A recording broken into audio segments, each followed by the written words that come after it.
Good morning, guys. Nalagay ko kayo sa loob ng bag. Yan. Naman pinapanood nyo ako nagsa-sunscreen. Yun, so hindi ito yung vlog talaga. Ibang approach lang to and gusto ko lang matry mag-voice over.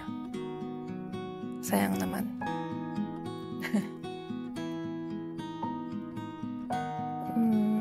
Ang weird, no? Kasi minsan ang strange kung paano nag-work yung buhay minsan. Noong time na yon,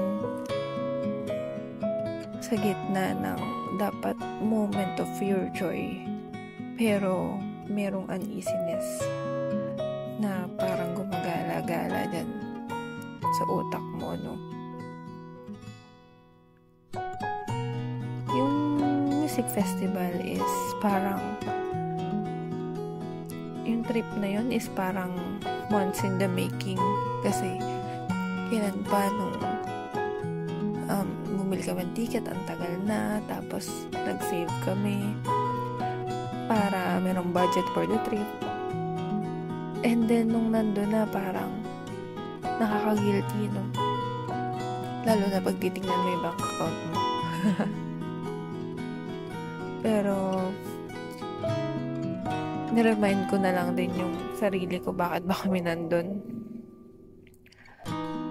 After weeks or days or since kailan man yan na pagod ka and everything, hindi naman na yun about indulgence, eh. Hindi mo na masasabi na unnecessary to, kasi ito ay, sabi nga, #celebrating life. And it's about embracing the moments that make it all worth it. So yun, guys, I just want to tell you na it's okay to treat yourself sometimes, to let go of the worries and immerse yourself in the present. We work hard as usual and we sacrifice, pero we also deserve moments like this, moments of pure joy. So let's make the most of this, no, guys? Talagang ikanta mo kahit yung boses mo eme-eme.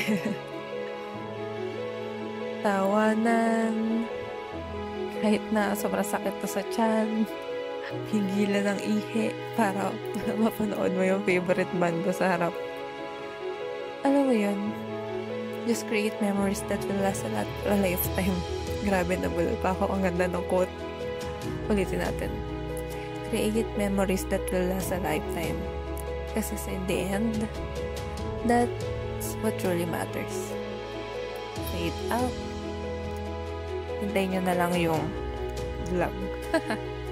Thank you.